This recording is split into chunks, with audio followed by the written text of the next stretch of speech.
it's Kris. And I'm Wyatt Elliott from Notebook Entertainment. And you're watching Horrorland News.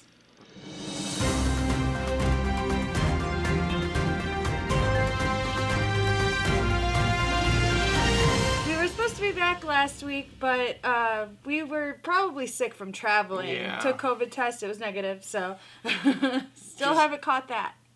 Right. It's like jet lag, but drive lag, I guess. Lag, yeah. We were both sick, so. It was a lot of driving. It was a road trip, so. Yeah. Yeah. But we're back. So, and we're feeling better, obviously. Right. So we're back into it. So let's get started with TV Roundup. No TV and no beer make Homer something. All right, so we all know that Peacock is developing a Friday the 13th series. We've talked about that on the news before.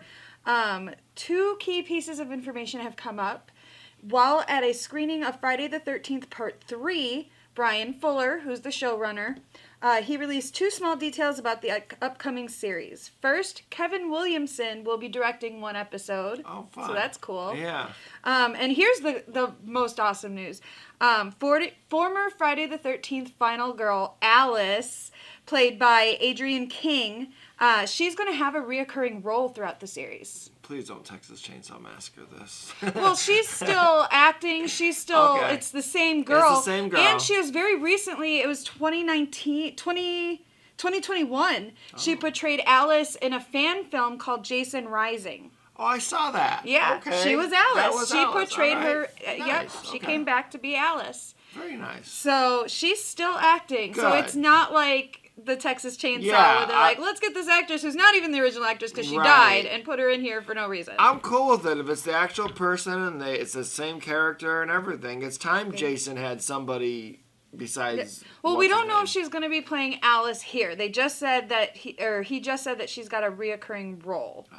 So they didn't specifically say that it was as Alice. And I think they're doing, is it in a prequel or something? Yeah, it's supposed to be a prequel, so I guess it wouldn't make any sense that it was Alice. Yeah. Maybe she's Mrs. Voorhees. Oh, that would be fun. That would be fun. That would be fun. That would be fun. So we still have no release date, but they are dropping little tidbits to keep us excited, and we'll keep giving you those as they come up. Well, that's what you got to do. And speaking of Kevin Williamson and Peacock, I just watched Sick, and it's pretty sick. It's actually pretty good. Like, it's not a great movie. Go into it with I Know What You Did last summer expectations and not Scream expectations, and I think you'll have a good time watching it. I did. Let's verify Scream 1. Scream 1. Nah, yes, because Scream there's 1, now yeah. 2 movies called Scream. Okay, fair. So yeah. Go into it with I Know What You Did Last Summer, maybe even I Know What You Did Last Summer 2 expectations, but it was fun. It was entertaining. those are 2 wholly different expectations. But yeah, I guess I'm not 100% sure the plot makes full sense, but it was fun. Check it out. It's a was fun movie. It was yeah. fun and well Kevin done. Williamson was involved in it. Yeah, So the writing's good. The acting is good, and the kills are pretty he good. captured my heart back in Dawson's Creek days. So that's how I'm going to age myself there. All right, so let's move on. Wednesday, of course, got picked up for season 2, but not of course, because it's Netflix. And I really feel like Netflix is shooting themselves in the foot. They're canceling shows left and right without giving them any chance to find an audience. TV viewing isn't like it used to be. People will put off shows and catch up with them later. You need to give your shows time to find an audience, and this short-term cost cutting is going to long-term bite them in the butt, because who's going to get involved in any Netflix series knowing it can end like that? I mean, most shows, we know back from the network days that shows take time. Some of the biggest shows in the world, Seinfeld, Cheers, well, Friends was Friends was popular right away. But, like, that's rare for them to have that. Usually it takes time for people to go, I've heard about this show. I guess I should finally watch it. Same blah, with blah, The blah, Office. you know? The Office built Yeah, up. Now The everybody Office. knows The Office. Yeah. But The Office built up slow, too. It wasn't the juggernaut it is now. But you know what bit them in the ass, though, Netflix, was on the list of 2022's biggest bombs, Glass Onion's on there. Because they only put it in theaters for 1 week, compared to its budget and everything, Right. it's considered a bomb. But you know it's breaking in the money on Netflix. It's just, they can't rate that. Nope. So now they've got a big bomb on their list for their Yep. theatrical movies, and a great movie, because of how they handled it. Yeah, Netflix is not making great decisions. If we're going to deride WB and what they're doing over there, then I think Netflix also needs some derision because, like I said, I've seen so many people. There's one recently that after the first season, people were getting into it, but it got canceled because it didn't have Wednesday numbers, you know? So we've got Wednesday and we've got Stranger Things, and everything else gets one season and then is canceled because it's not an immediate hit. But then there's these little shows like The Kissing Booth or whatever that and that's a bad example because I know there's a lot of fans of that. But there are shows that I've never heard of that all of a sudden are like, they're on season 5. And it's like, what the hell is this, you know? Well, those don't cost as much to produce, so those get season 5. Okay, fair. But these big fantasy shows that they're trying, like, you can't just give them one season and cancel because now... I've been burned with Archive 81. We started watching Archive 81, really liked it. Before we even got to the end of the series, it was already canceled. And so I am leery about starting Netflix series because... Until you hear there's a season 2. Right. There's a few that are an exception, like Wednesday, but... now with Netflix, I'm really cautious about what I get invested in because I know it could go away like that. I mean, to be fair, I guess this is the way the networks. Fox was notorious for canceling shows without giving them even a full season run. They would debut shows and cancel them in a couple weeks. And some of them were really good. Oh yeah, I mean, people are still bitter about Firefly. I mean, then I just read that Netflix is going to put their next Zack Snyder movie in theaters. And I'm like, okay, if you're going to do this, just do it. Decide what you're going to do. If you're going to make a theatrical run, hell, studios are only letting their movies run for 45 days now? Then put it on Netflix right afterwards. That's what everybody else is doing. Yep. There's no reason Glass Onion should have only been a 1 week. No, it was a hit. It was smashing numbers. It would have just raked you in more money instead of just sitting on it for a month and then releasing it for Christmas. Right.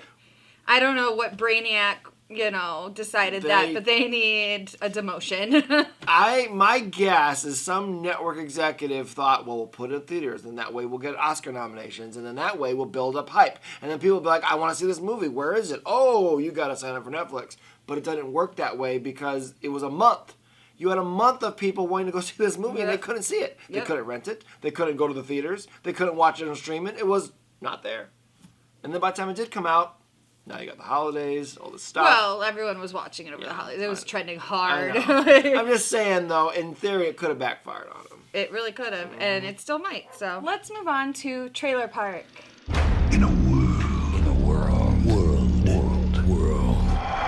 So we have 2 big ones to share with you. You've probably already seen them because they've been out for a week, but we've been off. I'm going to start with my favorite, Renfield. I'm so excited. I was excited when they announced this, but then they released the trailer, and I was like, this is amazing. I can't wait. It's got big Dracula Dead and Loving It vibes with the comedy. I mean, they hired Nicolas Cage knowing what they're doing. They know what they're doing. But Renfield's from Universal Pictures, directed by Chris McKay, starring Nicholas Hoult, Nick Cage, Awkwafina, and Ben Schwartz.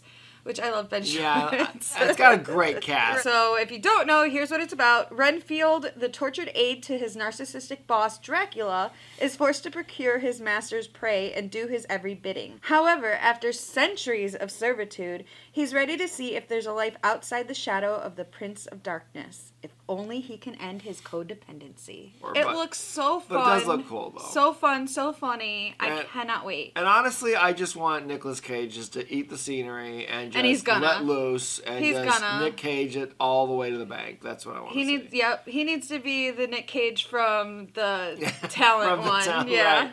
God, that was so good. He does. All right, so Renfield in theaters April 14th. Mark your calendars. All right, so the other big trailer that dropped this month was Evil Dead Rise from WB. Directed by Lee Cronin, starring Lily Sullivan, Alyssa Sutherland, Morgan Davies, Gabrielle Eccles, and introducing Nell Fisher. And it is produced by Sam Raimi and Bruce Campbell, by the way. It is, which is important information. Yes, very important information. So, here's what it's about. Moving the action out of the woods and into the city, Evil Dead Rise tells a twisted tale of 2 estranged sisters whose reunion is cut short by the rise of flesh-possessing demons, thrusting them into a primal battle for survival as they face the most nightmarish version of family imaginable. Yeah, I love the concept of this. Of it, not only is it the rise of the Evil Dead, but it takes place in a high rise. And we haven't really seen that I can think of since, Poltergeist 3? That they had a major ghost movie take place in a high rise. I think that's kind of because it gives you that trapped feeling. You know, you can't just run out into the woods. Well, I think it's not high rise, but I think of the remake of House on Haunted Hill where they end up at the end of the movie at that tall ass tower. Yeah. So, but still, I think that there's a lot they can do with that, and I think that is cool to take it into the city and to show that it's evil's everywhere. So I think it's a good concept. It looks like it's a good follow-up to the last remake they did. It's that it looks like that because it's following the remake. Yeah. It's not following the original. It's following the remake. Just to clear that up. Yep. But stay to the end of the credits because there might be a Bruce Campbell line at the end again. Groovy. So this one will be in theaters April 21st. Oh, April's gonna be packed. April's gonna be packed. All right, so let's move on to news.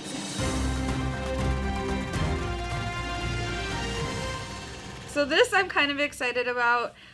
Because we've been talking about going to Vegas because he's never been.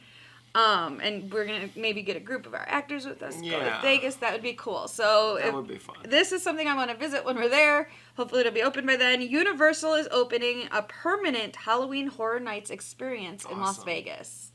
It'll be a 20-acre expansion to the Area 15 Entertainment District along Interstate 15. And if you don't know, Area 15 was opened in 2020 with immersive attractions like virtual reality, psychedelic art, flight simulators, and axe throwing. Well, that sounds like where we want to go. Exactly. I assume they also have like escape rooms and stuff right. too. All right. So Universal has not yet released the name or opening date for the attraction, but Paige Thompson, president of New Ventures at Universal Parks and Resorts, said, Universal is known for our ability to deliver original, highly themed, and terrifying horror entertainment experiences for millions of fans every year. We are excited to give our global fan base yet another way to get scared and have fun with fear in the heart of Las Vegas, the perfect place for this type of unique concept. I mean, it does make sense. Yeah, it does. I'm surprised that it's taken them this long to figure it out. Right. Probably because the Universal Horror Nights has gotten more and more popular with each year they do it. Like we were talking about going this year. Yeah, they're already hyping next year's, right. With Chucky. So, for sure. All right, so let's move on. Warner Brothers is developing a remake of Them! Exclamation point. Somebody famous is doing this, too. Who is it? I read this. Michael Giacchino, the guy who did Werewolf by Night. Yes, there it is. Yep. Yeah, that's great. I think he should take the same classic old film approach. That's what I'm hoping. So if you don't know, Them! Exclamation point, is an old 1950, what was it, 54 sci-fi horror movie about killer ants. Yeah. That's all you need to know. Giant killer ants. That's really all you need to know. I love this movie watch as a kid. it. As a kid, this used to be on the late night movie things, and I would watch it every time. I think they did a Mystery Science Theater of it. Probably. I feel like they did. Yeah, I love this. I know they did the giant spider. There was a giant spider one I used to love as a kid. I loved the giant bug ones when I was a kid. Yep. So he is right now in the process of hiring writers with an aim to begin production ASAP. So good. We'll keep you updated on that. He's quoted Michael Giacchino. Something like that. I'm sorry, I don't know how to say your name, but I'm sure we will because you'll be famous. Because Werewolf by Night was awesome. And also, he did the soundtrack to the Batman. Hey. So he's quoted as saying, "The original film never left my head. What I love about Them is what it's called. Them. Right. It's about the other, the unknown that one refuses or can't understand. The reboot will be about immigration and to tell a story about the subject through the lens of a science fiction monster movie," which is kind of what the first one was about. Probably. I haven't seen it in so long. I'm sure it was, atomic powers. Right. I'm sure any hidden message would have gone over my head back then. So I have no idea. But that's interesting. I wouldn't have thought to do that, but that's a cool idea. I don't know. I still think he could probably do it in a black and white, maybe campy style, though, because giant ants. I hope it just. Well, he did Werewolf by Night, black and white. It was great. So I don't see love why he Werewolf can't. by Night. I cannot wait for more. And if you're doing, like, I feel like if you are doing remakes of those, maybe do try and do them in this style. Yeah, like, I think so. The best thing about the Texas Chainsaw remake was that they tried to get that style. Yes, it was. They did try. I'll give them that. They tried. No, the best thing is the bus scene. The bus second best scene is scene. amazing. The second best thing about that movie The bus was that scene they was bad, tried yeah. to get the feel of the first one. The bus scene is badass. Let's be clear. The bus scene was the best Yeah. thing about that movie. All right, so we're going to move on to a story that we're sharing here, a GoFundMe for actor Mark Patton. If you don't know, he's the star of Nightmare on Elm Street 2, first male Scream Queen. Yeah. He recently did a documentary, Scream Queen, My Nightmare on Elm Street, where he talked a lot more about his life and stuff. Well, he's been ill for a while, and he's stuck down in Mexico right now. So if you can help, they've set up a GoFundMe. I'm going to tell you what they said, and then we'll leave a link to the GoFundMe. So this is from his manager, Pete Valderrama. Mark has been ill for quite some time now. Originally, it was thought to be aftershocks of COVID and some hefty infections that could potentially be tackled with care and rest. But now it is quite clearly AIDS-related ailments that he is managing. Mark is currently in a Mexican hospital where they speak very little English, and they are completely overcome with COVID cases there. He needs to be transported to an American hospital down there where he can receive more specialized care in a safer setting. For this, we humbly ask for help. And then from Mark Patton himself, he said, I just want to be healthy and at home with my family. I need to move to an American hospital in Mexico where they can give me the treatment I desperately need. The American hospital is $300 a day with nurses, doctors, and meds. The Mexican hospitals are overwhelmed with COVID, and I'm too compromised to remain here. I have faced these medical challenges before, and I know I have a lot of fight left in me, but the last few years have been crippling for me financially. I've always lived month to month, and I have been struggling with medical visits since October.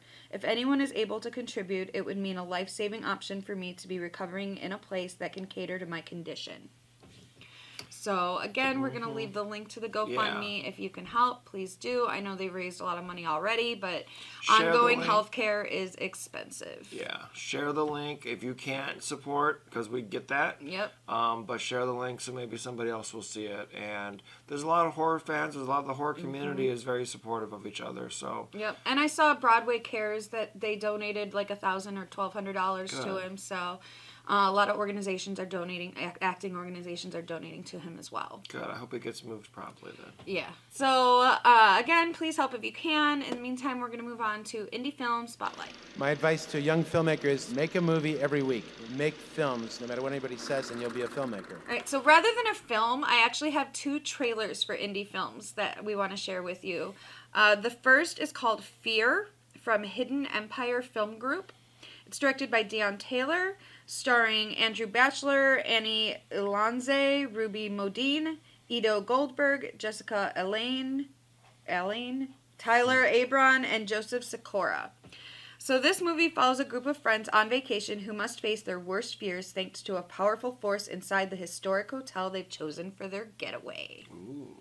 It sounds really cool. It looks cool too. It does look cool. Yeah, I do want to see this one. I don't know if it's gonna go on streaming or theaters or whatever, but we'll have to check this one out for sure. It'll be in theaters, probably limited release, but it'll be in theaters January 27th. Awesome.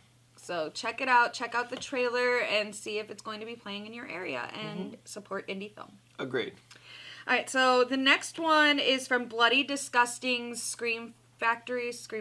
Yeah, they've been producing a lot. Lot of stuff lately. Yeah. So the newest one is called Outwaters. It's a found footage film directed by Robbie Banfitch. Here's what it's about.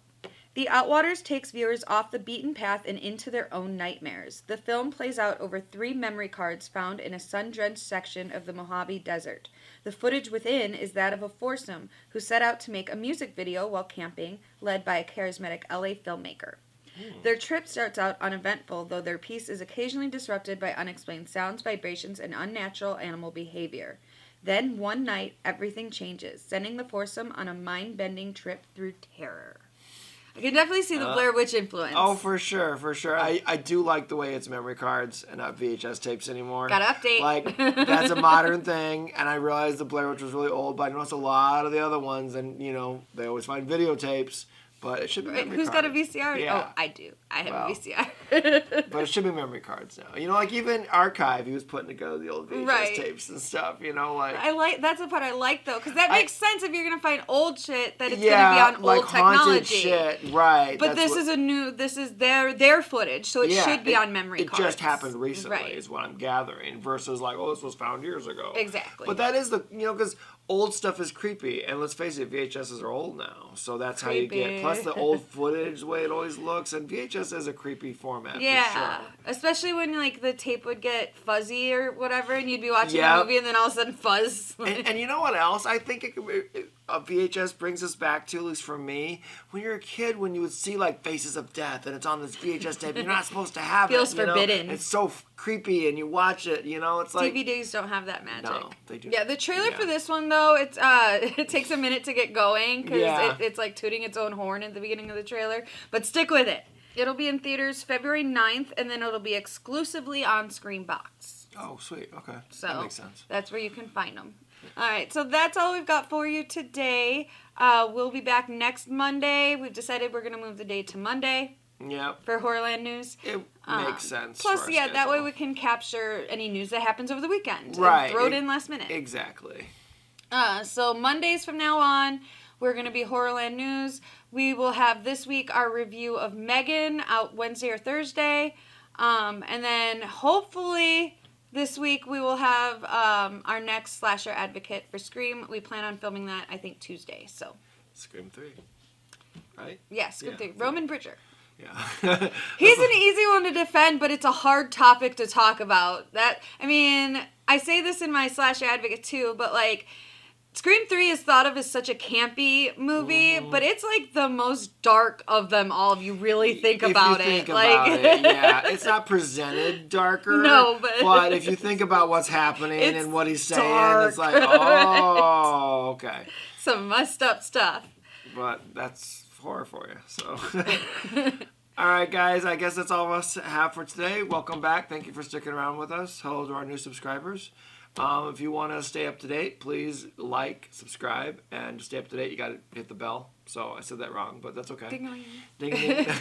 And I think I've taken up enough of your time, and I'm going to shut up now. All right, and I'm going to go talk over here. Okay. Wrought its most awesome creation. For born in that swirling inferno of radioactive dust were things so horrible, so terrifying, so hideous. There is no word to describe them.